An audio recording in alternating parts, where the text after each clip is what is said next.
Sinariwa ni Pangulong Ferdinand R. Marcos Jr. ang mga alaala noong kasama pa ng pamilya ang yumaong Pangulong Ferdinand E. Marcos Sr. Ibinida ng Pangulo kung paanong naging malaking inspirasyon sa kanya ang kanyang ama sa pagganap niya sa kanyang tungkulin bilang Pangulo ng bansa. Narito ang sentro ng balita.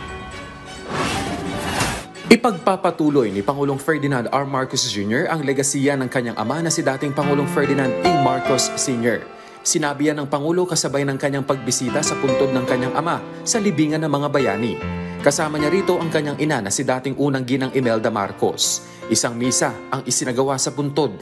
Alam niyo, pagka meron tayong patay, nakalagay dyan, RIP, rest in peace. Siyempre, yan din ang ninanais natin para sa aking ama.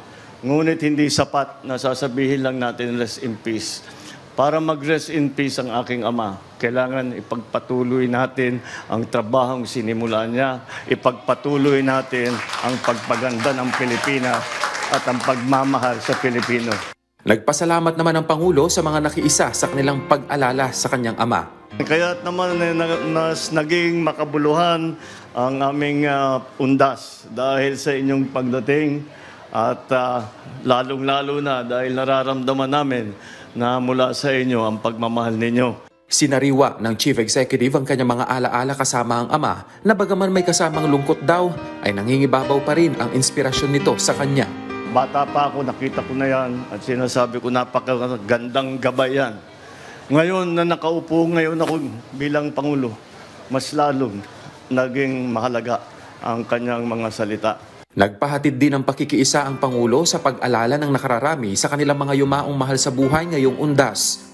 Umaasa ang Pangulo na magsisilbi ang araw na ito na makapagnilay ang mga Pilipino sa pagnanais na maging mas mabuti para sa isa't isa at para sa bansa.